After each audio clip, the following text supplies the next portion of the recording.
Parliament ఎన్నికల తర్వాత real estate అనేది మళ్లీ పుంజుకుంటుంది. హైదరాబాద్ నగరానికి సహజ సిద్ధమైన వనరులు, అవకాశాలు, పెట్టుబడులకు అవకాశం ఉంది. ఎక్కడా పడిపోలేదు, కానీ కొంత ఆగుతుంది. ఎప్పుడు కూడా ఎన్నికలప్పుడు ప్రతి ఎన్నికల సందర్భంలో ఈ చర్చ జరుగుతుంది. ఇప్పుడు కూడా అదే చర్చ జరుగుతుంది. కాకపోతే ఏంటంటే అసెంబ్లీ పార్లమెంట్ ఒకసారి కలిసి వస్తే తక్కువ సమయం ఉంటుంది. మనకు 3 నెలలు అసెంబ్లీకి పోయింది, మళ్ళీ ఒక 4 నెలలు పార్లమెంట్కి పోయింది. ఈ 7 నెలలల్లా రియల్ ఎస్టేట్ కొంత ఒడిదుడుకులను ఎదుర్కొంటది. ఆ వ్యాపారంలో let me tell you, elections అవి పూరే హుए नहीं. We have just completed our assembly elections.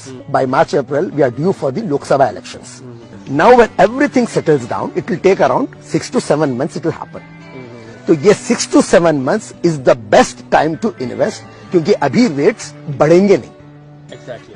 They will be stable. कम नहीं होंगे. Let me tell you, कम कभी नहीं होंगे. They will be stable with little bit of corrections of 5 to 10%, as I just said.